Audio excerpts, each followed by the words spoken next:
everyone. We are going to go ahead and get started with our webinar today because we've got a lot of great information to share with you. So welcome to Collaborating for Health, Motivational Interviewing in Primary Care. Before we get started with the actual presentation, I want to share a little bit about the technology that we're using. So there are over 100 people who are registered for this webinar, and more people are hopping on the line to join us this morning. So everyone is on mute. That being said, we do want to hear from you. We would love to get your questions. We have time set aside at the end of the presentation to answer questions, but no need to wait until then. If a question occurs to you as we're going through the presentation today, go ahead and type it in to the questions pane in the GoToWebinar control panel, and I will share that with the presenter during Q&A. You can always also let me know if you need any technical help or support during the webinar through that questions pane as well. I am here to just be watching that during the presentation and help you out with anything I can. The one question that I can anticipate is whether or not the slides will be available, and they will be available for download on our website. And the recording of the webinar will also be available on the website later today. And an email will go out to all participants letting them know when those items are posted, so look out for that. Before we get started, I also want to just share a couple of things about the Institute. So the Patient-Centered Primary Care Institute is a partnership launched in 2012 with the support of the Oregon Health Authority, specifically the PCPCH program. And with the technical assistance experts we partner with, our goal is to get practices connected to technical assistance as they work towards the PCPCH or medical home model of care. We have, tried really hard to make technical assistance available in a lot of different formats and to practices at various stages of transformation. One thing that if you haven't checked out our online learning modules about the PCPCH program standards, I'd encourage you to do so. They cover the 2014 standards, and they're available to anyone at any time on our website. We also record all of our webinars, just like the one today, and make those available on our website, and are just getting going with a series of learning collaboratives where we've partnered 24 primary care practices with 4 technical assistance organizations who are going to work with them over the course of the next year. So be sure to get on our email list if you aren't already, so you stay up to date on Institute program happenings. Like I mentioned, we are around to help people with the PCPCH model of care. You can read more about the PCPCH standards at the program website, primarycarehome.oregon.gov. I am thrilled to introduce our presenter today. We have Ariel Singer, the Technical Assistance Curriculum Manager for the Oregon Primary Care Association. She guides OPCA in teaching patient-centered communication, motivational interviewing, and implementation of SBIRT. She works with clinic staff members to enhance their patient-centeredness, including her excellent leadership in one of our learning collaboratives this year focused on patient-centered care. She helps clinics integrate motivational interviewing to support patients in adopting healthy behaviors and design and measure efficient systems to improve outcomes. She was trained in the use of motivational interviewing for health promotion while working as a health coach at Health Management Services, an OHSU developed worksite wellness program. As a health coach there, she provided motivational interviewing-based health coaching to nearly 800 clients on a wide variety of health promotion topics. She is also a member of the Motivational Interviewing Network of Trainers, so we are in good hands today. And I will go ahead and turn things over to Ariel to get started. Thank you, Kate. So my co-presenter today, Dr. Jennifer Michak from the Umpqua Community Health Center, was not available at this time to present live. So what's going to happen is that I'm going to present slides for about 20 minutes, and then we're going to listen to an interview that I recorded with her because I really wanted you all to hear from her and to hear about her experience learning motivational interviewing and using motivational interviewing in primary care. So just want to let you know that that is what is going to happen this morning. So what we're going to be doing is, as Kate described, talking about the core concepts of MI and hearing this story from Dr. Michak about her experience with it and her recommendations for other clinicians in primary care practices who are thinking about trying to adopt MI as a style for interacting with their patients. So let's dive right in. So motivational interviewing is an excellent approach to patient-centered communication as kind of a foundational method or framework for thinking about patient-centered communication. But it's really a lot more than that, too. It is also a style of communication that helps people change their behavior in order to improve their health and well-being over the long term. So it's really useful both as a set of guidances or ways to think about how to approach people in a patient-centered way, and also an effective evidence-based practice for helping people change behavior. And we'll come back to that concept throughout the next 20 minutes or so. So here's a comic that we can think of as kind of one approach to conversations about health behavior change. This is the classics, right? So Hagar was doing his Viking thing back in the Dark Ages. And I think in a lot of ways we've been in the Dark Ages with healthcare communication for a long time. And we're finally starting to come out of that and talking about patient-centeredness and talking about communication as an essential feature of a high-quality healthcare communication, healthcare system. And we often, I think, kind of give doctors a hard time for not listening well enough. But this problem really goes both ways. As we can see in the comic, Hagar describes how he just stops listening when his doctor gives him a lecture. And that's a problem as well, right? It's a problem when our patients aren't listening, just as much as it's a problem when we as professionals in the healthcare delivery system are not listening. Because in order for our patients to make use of the vital clinical information that we share, we need them to be able to hear it. And the way that we approach them, the way that we address them has an impact on how well they are able to listen and how well they stay engaged in the partnership that we're trying to create. So let's think together about why people change. So there's a variety of different reasons that have been identified through research on health behavior change that you can see here. People change when their values support the change. They think it's important. They're ready for it. It seems worthwhile. They believe that they can. They have the adequate social support and resources. They've deliberated about it, and the pros outweighs the cons. They kind of know what they're going to do. So all of these things help support people in changing health behavior. So then I think it's also important to ask the question, well, why do people not change? And then what is our role as healthcare professionals in the change process in someone else's life? So I think the answer to the question to why do people not change is, of course, a complicated one, but in some ways it's simply the inverse of all of the things that we saw on the previous slide. People don't change if their values don't support it, it doesn't feel important to them, maybe they don't think it will be worth it, they don't know how, they don't believe that they can, they don't have the support, they don't have the resources, etc.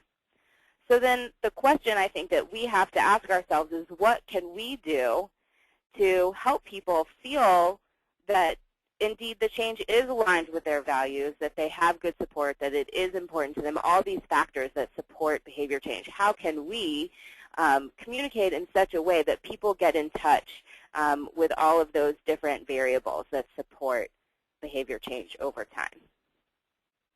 So what is at the root of these struggles over health behavior change? So think about, for yourself, a habit that you want to change but you haven't changed yet. And think for a moment about why not.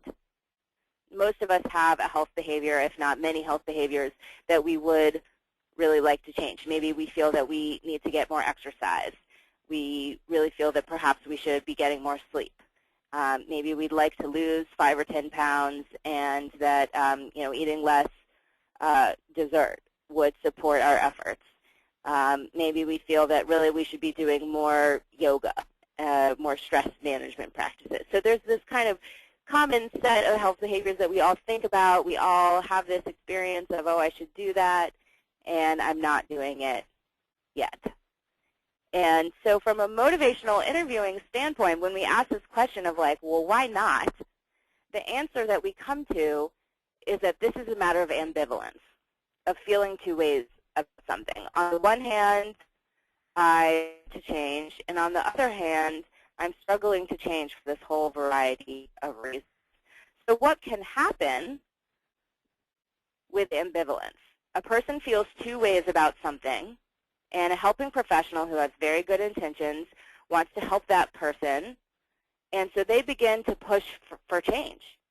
And what can this evoke from the person who is considering change and is feeling ambivalent about it? So from an MI standpoint, we recognize that ambivalence is a normal part of the change process, and it actually shows potential for change, right? So if someone's not even ambivalent, if they don't want to change at all, then there's really less potential for change. So ambivalence is actually, there's an opening there. So what can happen when somebody is ambivalent about change and someone else is pushing for it? Does this look familiar as a result? This is the yes but. So we can get into these conversations where we are pushing for change and we're hearing the yes but from the other person. And you've probably said this yourself in some conversation with somebody else who is pushing for change in your life. And we often, as helping professionals, respond to this whole phenomenon of yes but by labeling it as excuses. But what's really happening in these conversations is that we are encountering someone's ambivalence, and we don't know how to deal with it in an effective way. And so we end up having this pretty non-productive conversation where we're pushing for change and we're coming up against someone's ambivalence and not really able to do much with it. So in motivational interviewing, we embrace the messy reality of the human change process, knowing that change is never this straight trajectory, or very rarely, maybe sometimes it is, but very rarely this straight trajectory that we see in dreamland, from the starting point straight up to the goal. And it really looks a lot more like this image on the real world side here that's messy and swirly and complicated forward and back. And we may accompany someone on only a very short portion of their change journey. And what we want to do is do the best that we can in that time to accompany them well and maybe help turn them forward again or help speed up the time in which they're heading backwards, so that, or shorten the time in which they're heading backwards, and help support others in slowly and eventually moving towards the better life that all humans really want for themselves. So this is the formal definition of the spirit of MI, what we see over here on the right side of the slide. And this is based in the strategy of evoking or drawing out the intrinsic motivation of any given person to have a better life through compassionate and collaborative conversation. And what we see on the other side is a much more typical approach to conversations about change. And we see that approach not just in the healthcare system, but also within most educational settings, within criminal justice settings, within a lot of our various kind of civic institutions. This has been the approach that we take. And in a lot of those same institutions, people are beginning to adopt motivational interviewing as an approach. So this arrow at the bottom of the slide is another way to think about this continuum of communication styles, that in this traditional approach, there's a lot of directing, and in a kind of classic person-centered therapy approach, there's total following on the other end of the spectrum. And in MI, what we want to do is come down in the middle, where we're guiding. So we are being patient-centered, we're listening well, we're following the patient through their experience, and we're also very strategically trying to direct the conversation towards change. And this ability to come down into that guiding style, I think, is part of what makes motivational interviewing a complex clinical skill, because it takes a lot of awareness and strategic thinking and participating in the conversation in order to be able to do that skillfully. So a big part of being a guide is recognizing the autonomy of your partner. So this is a really big part of motivational interviewing. So if you think about being a guide in terms of being a wilderness guide or a guide in for tourists, you, as a guide, simply can't pick someone up and carry them across the mountain or carry them around a foreign city, just as you can't make decisions for other people about what their daily habits are going to look like. Everyone has to go on their own journey. And so in MI, we recognize that, and we do the best that we can to be a guide in supporting people and accompanying them on their journey and hopefully making that journey a little bit easier. So this idea of autonomy support is a huge part of how motivational interviewing creates patient activation and also reduces clinician burnout and staff burnout by reminding everyone of who is in charge. So really the patient is always, always in charge of their own life. And by proactively supporting autonomy, we are reminding everyone of that. So this is a summative description of the principles behind MI. So rather than creating a situation where we're arguing for change and the person's arguing against it and there's defensiveness around that, and even though maybe they kind of want to change, they don't like getting pushed on, and so they're pushing back. When we take this approach of acceptance, we're giving people the freedom to just consider change rather than feeling that need to defend themselves against being pushed. So let's answer some more technical questions about motivational interviewing. So what is it for? It's a collaborative conversation to strengthen a person's own motivation for and commitment to change. Why would I use it? Because it's an evidence-based, person-centered counseling method for addressing this very common problem of ambivalence about change by paying particular attention to the language of change, so through dialogue and inquiry. And I haven't included any of this information here because we have such a short time together, but there is nearly 30 years of empirical evidence supporting the efficacy of motivational interviewing across a range of settings and behavioral change goals. So it's helpful both in reducing harmful behaviors and also promoting healthful behaviors.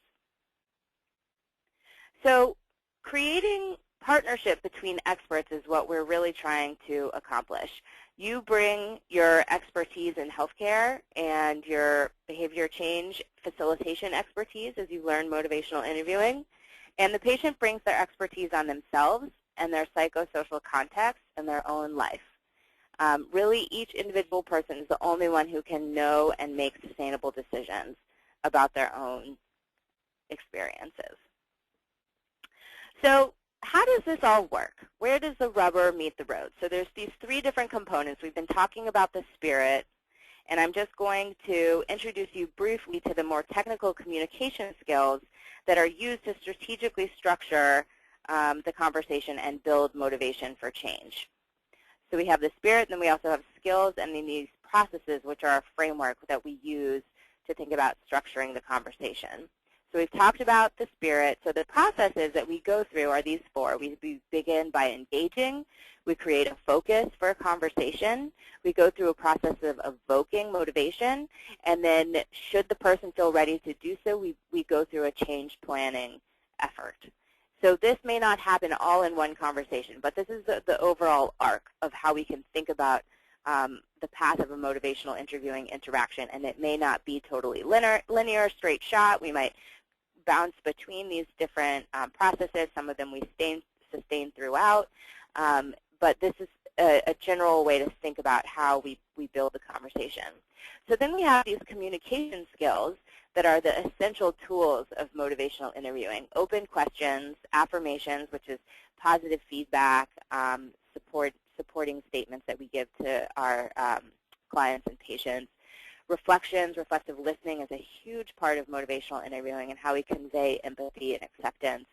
Using summaries to strategically move between different components of a conversation, and providing information or advice in an MI-adherent way, a lot of which is around asking for permission, giving permission to disregard as a way of supporting autonomy and conveying respect. So how does this actually help people change? So it helps people change by connecting them to their own inner wisdom, their own strength, and their own desire for a better life. So helping people tap into that eternal feature of the human experience, which is that hope and that desire that life will and can be better than it is now, because we all suffer in various ways, and we're all always working in some fashion to alleviate our suffering. So then on a more technical level, what we're doing is trying to help people talk themselves into making the changes that they want to see. So this is based on this idea that whatever we are hearing ourselves say, we become more committed to. So how can we help people talk themselves into changing? So our goal is for the patient to be taking the pro-change side of the discussion, not the yes-but side of the discussion. We want them to think about what they're currently doing, what their real core values are, what their future goals are, and to think about, does this fit? Am I going to get where I want to go by doing what I'm doing? We want them to be stating all of their reasons to change, their desire to change, the ways in which they can change. We want them to think about what might get in their way and how they might overcome those things, and think about their own plan of action and what resources they have available to them. So we do all of this by evoking change talk. So this is kind of an essential feature of motivational interviewing, this idea of change talk, that these are statements that reflect motivation for and commitment to change. We can think about them as self-motivational language. And this is really motivational gold in that process of getting people to talk themselves into making the changes that they want to see.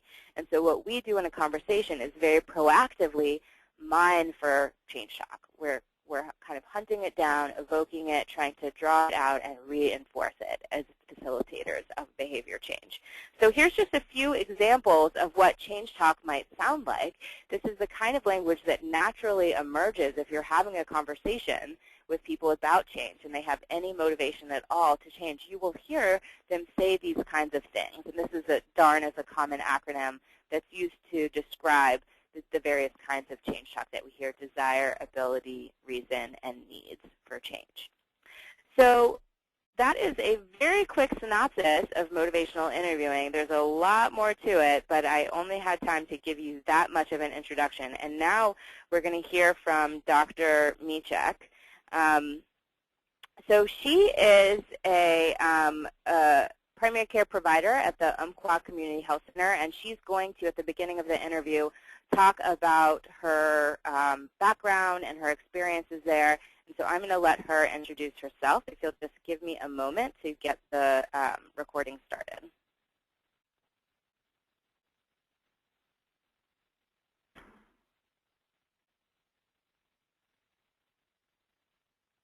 Hello, I'm Jennifer Michek, and I am a DO, a doctor of osteopathic medicine, and I'm board certified in family practice. And I came to my current position almost 9 years ago, and it was my first full-time job out of residency. And my current position is at a federally qualified health center in a rural part of almost southern Oregon, or pretty close to the middle of the state.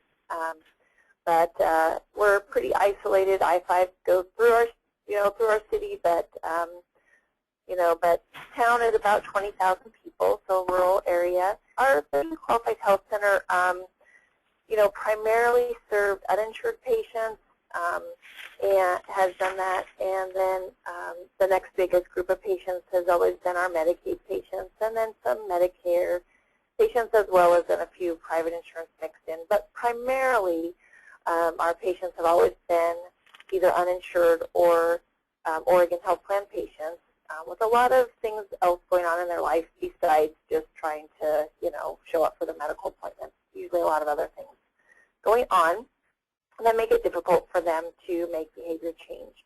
And that's the job I've been doing for almost 9 years. Okay, so why did you decide a couple of years ago, 7 or so years into your experience as a family practice physician, to start learning motivational interviewing? If I remember correctly, our clinic was really, administratively, was really trying to look at what are tools we can give our providers, our other team staff members that interact with patients, our medical assistants, nurses, tools, what's out there, what are good tools to help deal with these difficult patients. I think right around that time we were getting a lot of patient complaints, if I remember correctly, and what can we do to really help our providers and our other team members in interacting with the patients? And I'm not even sure who decided motivational interviewing was the thing, but someone decided that that was the thing, and Oregon Primary Care Association was sponsoring a course, and I think actually I got someone else's spot. Someone else was supposed to go and then couldn't, and I'm like, well, I'm always up for let's learn new stuff. And I really knew very, very little about motivational interviewing. I kind of heard about it before then, but not anything major. And so I said, I'm always up for learning, so I got to go. So I don't know that I really decided, but I'm so glad I went because I'm sure we'll go into more later. It's been really a life and practice-changing experience to learn motivational interviewing. So do you mind saying a little bit more about that, about how it changed your experience providing care? What impact did it have on your interactions with patients, your experience as a physician?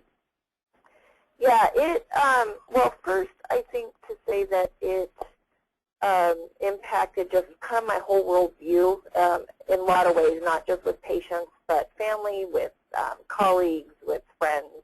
And that is that the whole basis behind motivational interviewing, what's often called the spirit of motivational interviewing, change will happen in their life. We all will go through change. But we are not here to tell someone else how their path should go, that they are going to change along a path that they will choose. And we can try to tell them, but that's not going to be effective. What's going to be effective is to respect that it's their walk, and it's not for me to tell them otherwise. And that goes along the lines of anybody that you interact with that may be doing something not what you would want them to do. A family member or a friend, or even just understanding how to ask questions in a way that expresses you're trying to understand their viewpoint instead of your own viewpoint and what you think their viewpoint ought to be. So that it's just kind of been this worldview shift of my job is not to tell them otherwise. I think in medicine our training is you are going to have these people come to you, and we're going to assume that they want your advice, because why else would they be in the room if they didn't want your advice? And you're just going to tell them what to do, and they're going to do it. And if they don't, you slap this lovely label called noncompliance on them and document that you've told them what to do and you're okay. Because if they don't do what you tell them, well, too bad for them. I mean, it's not overtly that negative, but it really kind of comes down to being that negative if someone doesn't change in a way that you have told them to change, and doesn't do it from one visit to the next visit. And so that's been, I think, the standard medical training of you tell someone to do something, they're supposed to just do it. And that's not what happens, and I think we all know that. So having this different view, just viewpoint of a person, then changed those interactions completely. Yeah, so instead of having, it sounds like maybe in some ways it's almost, you think maybe it's more damaging, that it's not this overt expectation that people should just do what you tell them to do, that it's kind of more of a covert, subconscious, almost cultural attitude that has been developed over time, and that ends up people, nobody thinks of themselves as being in the business of telling other people what to do and expecting other people to do as they say, because everyone kind of knows that doesn't make sense. But it has been built into the culture of medicine for so long that it is this kind of covert expectation. Right. I think, I don't even know how long ago, a generation, maybe two ago, physicians were still, in particular, were still thought of as, their job would be paternalistic, and then our society doesn't tolerate that. And certainly with the availability of medical information, at the touch of our fingers on our phones or, on the web, all that out on the internet, now patients are becoming more involved and making more decisions. And so that paternalistic attitude just doesn't work anymore. And I think we all know that, and in my training, that certainly was already there, that no, you can't just tell people what to do because paternalism is just not our where we're at. But However, those training me were trained that way, and then we weren't taught any other way to go about it except for just to tell them, and then they were supposed to just change. And then if that didn't work, you tell them again. So there hasn't been, and maybe training is different now, and I can only hope so. But I haven't been out in practice even all that long. But there wasn't really anything offered as alternative. But yeah, no one goes out to say, oh yes, I'm going to beat people over the head, and I'm not going to respect them as individuals. No one thinks that they're acting that way, but we don't have any other way to behave, I don't think, in general, that's the training, has been the training for so long. How did you go about really learning motivational interviewing and beginning to incorporate it into your practice style? And what would you say was most helpful to you as a learner? Sure. So I went to the 2-day class sponsored by OPCA. That was fantastic because having those 2 days as opposed to like a 1-hour webinar or something shorter that might be out there and available, having those 2 days really was an opportunity to really get into not only the spirit of it and the background and the basis of why this is different and why this matters, but then each of the different specific skills where we were able to practice and try out. So at least you had done it once or twice, even if you felt really, I still felt pretty unsure at the end of those 2 days. How am I going to go back to work and use this? I really didn't know how I was going to do that. And what really got me using it more and being better, more comfortable at it was that then OPC also sponsors ongoing 1-hour webinars once a month that kind of just systematically go through the different teaching points on MI and covering that again. So basically covering the course again over a course of a year. And that was really helpful. So I would say anybody, considering learning it, that not only do you take as much of a course as you can manage to get, but then trying to really connect and find ways to practice little bits at a time and to continue just the ongoing step back, let's refresh our memory about how does this stuff work again. Okay, so do you have any specific recommendations for other primary care clinics, clinicians, staff, administrators who are thinking about promoting the use of motivational interviewing with their patients? Yeah, I think that administratively the clinic has to understand that this is a different viewpoint than what people in medicine have been taught, and so that's not going to be something you can just say, hey, we had our 1-hour webinar on motivational interviewing, and now all of our people are going to use it and they're going to be great at it, and that's going to be enough. It really does take ongoing practice, and so administratively it will require for people to be successful, and so you don't want to waste that time that you commit to it. It needs to be committed to on an ongoing basis, whatever that can work out for, for their organization. So that's key. And then I think on an individual level, it would be important to, take those pieces or even just a concept and just self-check in and go, okay, this month I'm going to try out this technique or this particular skill or this concept on one patient a day. If you can make a commitment like that. Although now I'm sounding like I'm telling you what to do, so that sounds kind of ironic maybe, but something small like that. I mean, that's how behavior change works, and that's, of course, part of learning motivational interviewing is understanding how behavior change works.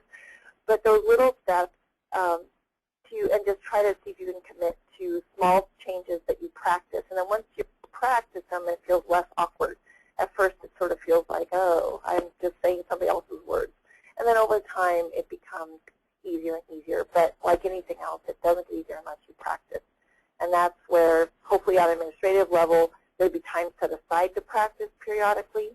But even if not on an individual level or within a smaller, work team, to say, hey, we're going to work on this together, and support each other in that. Yeah, it sounds kind of like learning a new language. Mm-hmm. Yeah, it is. It is a different language. It's using your words differently to be able to try to promote healthy behavior change, to walk with them in that change that they are hopefully expressing they want. And even if they don't express what they want, then to have them feel like they've been heard so that they're willing to consider that in the future. Yeah. So what has been most challenging to you about using MI, or what have you found to be the most difficult aspect of MI in terms of the learning process? I think, yeah, there's a few things that have been kind of challenging. And I've kind of alluded to this maybe before, but because of our training being just the assumption that someone wants our knowledge and our information just because you showed up today. So that piece in the whole process of when it's time to share information, of asking permission, that's been hard, and it's still kind of hard, you know, to take just a moment and say, would you like to hear more about this? So that piece of it has been a challenge because of that tradition that's been built in. But the other part that's been challenging is you have this time with the patient, and I'm a medical provider, and I'm there, and I'm trying to figure out, well, what do they have, or what medical change are we going to do, if anything, or how does behavior change fit? And so the challenging part is quickly figuring out where people are at as far as behavior change. You know, are they at a place where they're ready to make a plan, or they don't even think what you're talking about is important to them? And trying to figure that out quickly so you know where to start. That's kind of a challenge. That's been a challenge. And then knowing when to stop. Because sometimes you could get into a conversation, you could be doing some really empathetic listening and reflecting with the patient, and you could be there all day. If you kind of need to know when to stop. And sometimes that's hard to know. And that's been kind of a challenge for me. And then, of course, just not falling back into those old habits of just telling someone what to do. So all of those things are learning points. Yeah, so learning how to structure the conversation effectively and to keep it as a brief intervention, which is what it's meant to be. Right. So can you tell the story of a specific patient who you were able to support effectively using this style? Yeah, I mean, of course there could be many of them, lots of them, but one in particular came to mind, and that was a patient who has actually been my patient for several years. So even before I learned anything about motivational interviewing, he's a patient with diabetes, has not been well controlled, and his job is that he has to have a commercial driver's license. He doesn't drive commercial vehicles all the time. He's a bus driver mechanic, but to be able to move the buses around off the mechanic lot, he has to be able to drive them, and so he has to have this commercial license, which, as some of you may know, limits what kinds of interventions we can use when someone has diabetes. We can't use insulin. So his sugars have never been great. Controlled, sometimes better than others, but never quite what we would hope for. And so here we were yet again, talking about behavior change, about diet, around diet. And in the old days, I would have tried to get him to say, that he was going to change his diet. But for whatever reason, in my, new thought process I was trying to use, I took a tact of a skill that was taught about using an importance ruler. So on a scale of 1 to 10, how important is it to you to work on your diabetes? And he rated it actually pretty low. I don't remember the number, but it was pretty low. And in a couple of follow-up questions that were taught, with that, he really wasn't, given a whole lot of, he wasn't offering a whole lot of ideas of what would make it more important to him. And so I stopped there. I was able to see that he's not going to get past this right today. And I'm not going to then take the time and try to beat him up about it. Old version would have been.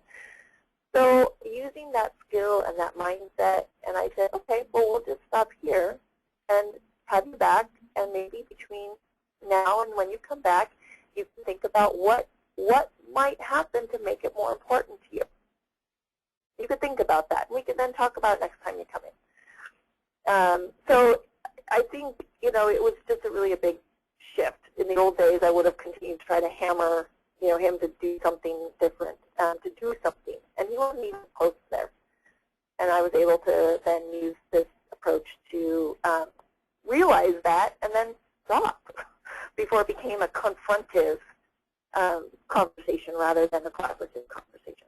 That sounds like a really great example of an interaction with someone who really wasn't ready for change, where you felt really good about the interaction with him instead of walking away from it feeling frustrated and feeling like, gosh, why isn't this guy doing anything about his diabetes? Instead, you felt like you were able to bring really good professional skills to the interaction and felt really positive about how it went, and then were able to acknowledge that really it's his decision to make.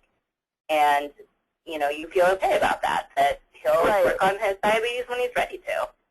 Right, and that, I think, has been one of the biggest benefits to me as a provider in learning motivational interviewing, and especially that spirit about, of how to even just to look at a patient, even if I don't use the skills the best, but even that, that viewpoint.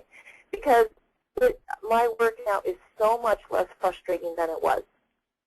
Before I felt like I had to come up with the solutions. I had to tell them ideas. I had to, and I got a lot of, yeah, but, or they would nod politely and then not do any of the things I suggested. And I thought, gosh, I'm coming up with such great ideas. Why can't they just do that? I'm being so easy on them. These should be so easy for people, and how come it's just not, they're just not doing it?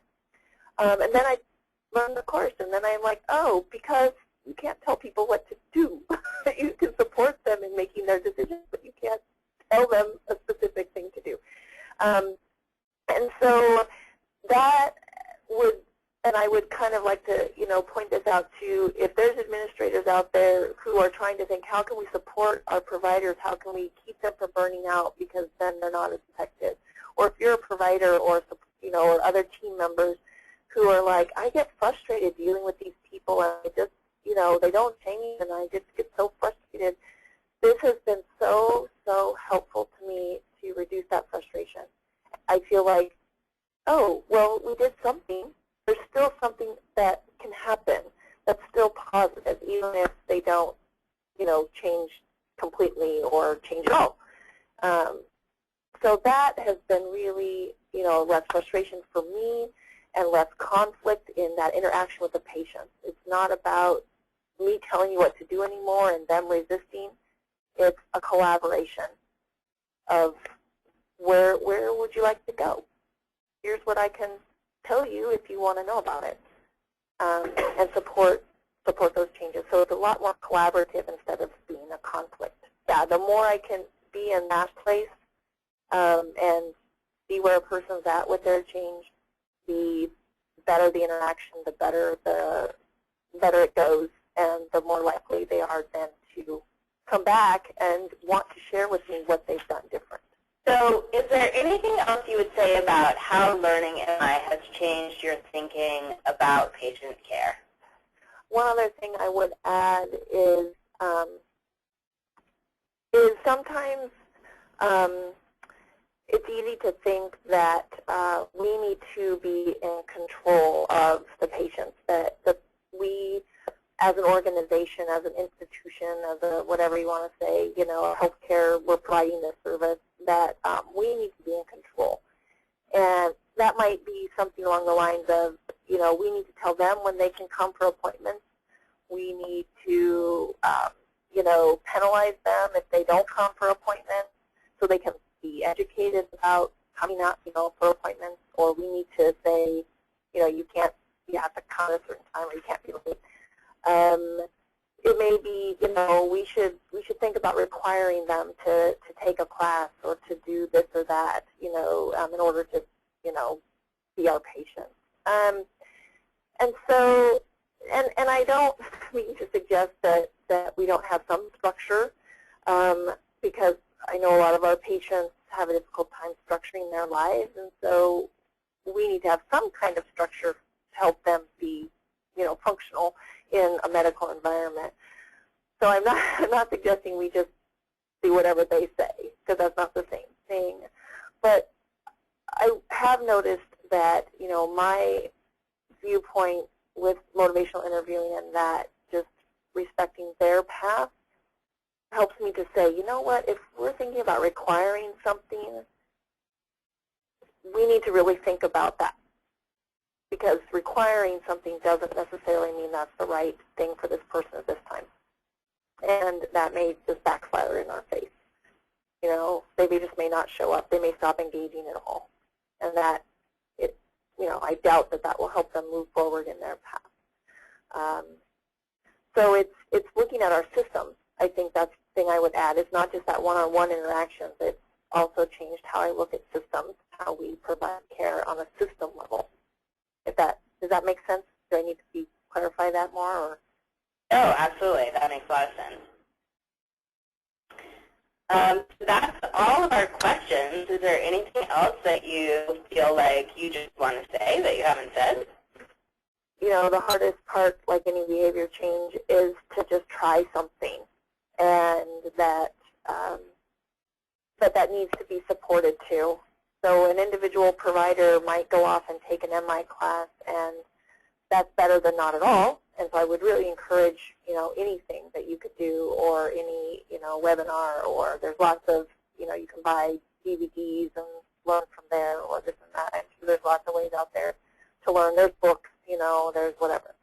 And that's certainly better than not getting any exposure.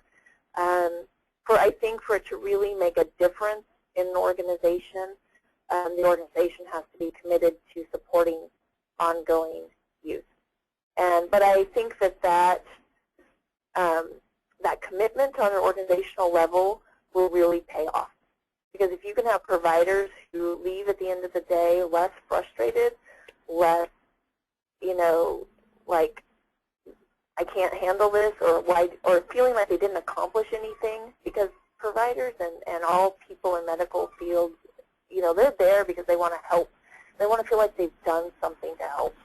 And if you go through the day and you told people, you know, 12 or 15 or 20 people that day what to do, and none of them have done it between this visit and the next visit, then, you know, you're going to feel like you're not making a difference, and that's going to just reduce morale. Burnout will get worse, and I think that this is one of those things, very important things, probably the main thing I would say that has really helped me to say, hey, I can do this work, and I could do it forever because it's not my walk, but I am privileged to be part of this person's walk.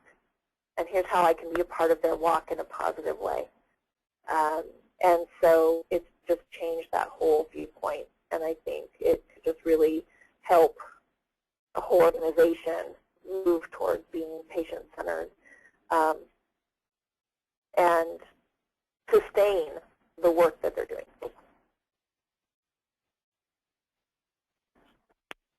Okay, so I want to say thank you again to Dr. Michek for participating in that way. I'm sorry we couldn't have her here live to answer questions and be a part of the conversation, and I'm also really grateful that she took the time to have that conversation with me so that I could share that with you.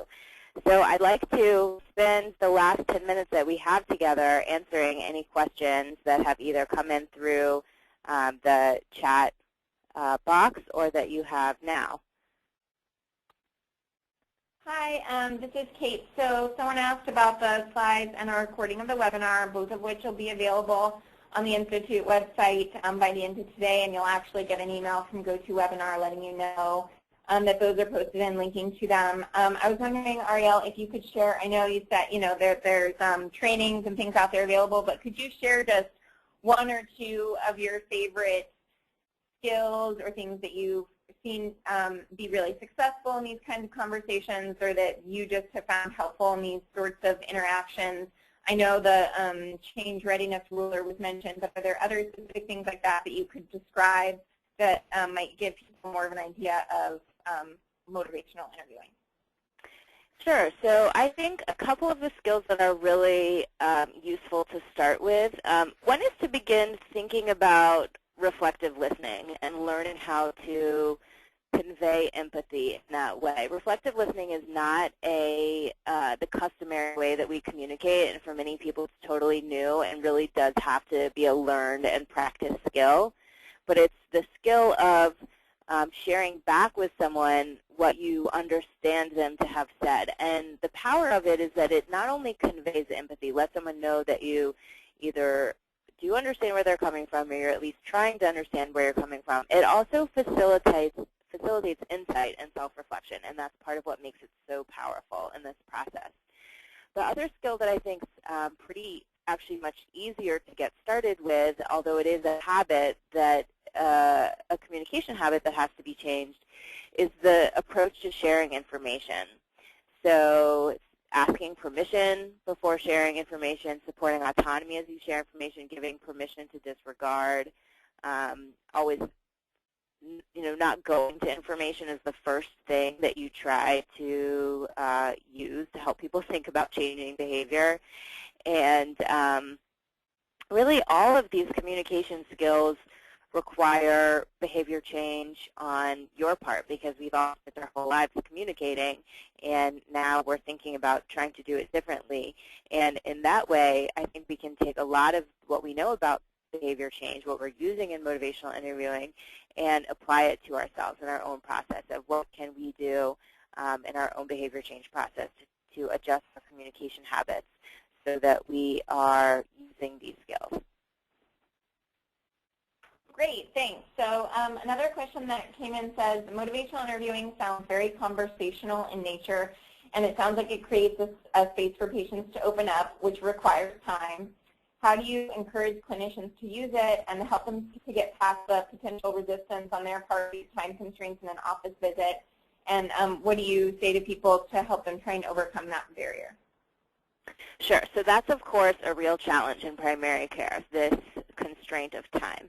And I have a few answers to that question. So one is that this is where the power of the team comes in. So the whole medical home model is built on this idea of care teams. And what the evidence shows in terms of the learning process in motivational interviewing is that people of all educational levels can successfully learn motivational interviewing. And so there's really probably a good argument to be made for other people on the team besides the PCP being the people who spend the most time having motivational interviewing-based conversations with patients. So it might be a medical assistant. It might be a behavioral health person, it might be a nurse, it might be a health coach, it might be a community health worker. There's a lot of different other roles on the primary care team who can have somewhat lengthier conversations with using motivational interviewing. At the same time, one of the things that Bill Miller, who's one of the founders of motivational interviewing, said is that, if you think about playing the piano, for example, like to play a whole concerto or some lengthy piece of music takes a while, and it's really great and beautiful and we all like it, but it takes a while. So, but if you can play that, then you can play the piano beautifully for a couple minutes as well, and that can have a nice impact for people also. So I think the same thing holds true for motivational interviewing, that if you can do it for a longer period of time, which is required to really get somewhere with it, you can also do it for a very short period of time and have an impact that way also. And it has been used as a brief intervention a lot, and so it can, in even very small doses, have an impact. It can have more of an impact if you have more time with someone, but you can have an impact in even a short time. Great, thanks. We had another question come in. How do you see motivational interviewing being utilized for group appointments? So there actually is a whole book that was written about motivational interviewing in groups, and that is exactly what it's called. And it is definitely a relevant approach to working with groups. So I think that is an excellent approach to conducting group appointments, especially because so many group visits are designed around chronic disease, self-management, and I think it would be a very, very appropriate way to structure and facilitate those visits. And I would recommend seeking out training in that, looking at that book and trying to think about how might you adjust it so that it would be appropriate for that kind of thing. And along those lines, people were wondering about some resources related to motivational interviewing, both web-based resources, but also training programs that are available. So do you think we could put together some links that we could email out to people about opportunities for training here in Oregon, and then also web resources? Yes. Yeah, we can definitely do that. And then someone else just kind of shared, and I don't know if you want to comment on this, and then maybe we'll wrap up unless anyone has any other questions that come in after this. But someone shared, I found that asking permission to give suggestions has had the most impact in my interactions with patients and makes them stop and think about it. Then when they say yes, they seem to really digest what is being suggested and listen with more open ears. It takes them by surprise, as traditionally they're just used to being told what to do. So I don't know if you have anything that you'd like to add to that, Ariel, but if there are any other questions, we'd love to have them. And thanks for sharing to Carolyn. Going once, going twice. No, okay, so we'll go ahead and wrap up the webinar today. Like I said, we'll post some links to online resources as well as some trainings that are available here in Oregon that people can check out for more information. And thank you for joining us. There is a short post-webinar survey that we'd really like to have your feedback on. So when the webinar concludes, it'll pop up on your screen. Please provide the feedback via the survey, and look for some information via email as well as a link to the recording and slides later today. Thanks so much, and thanks, Ariel, very much for taking us through the webinar today. Thanks, everyone.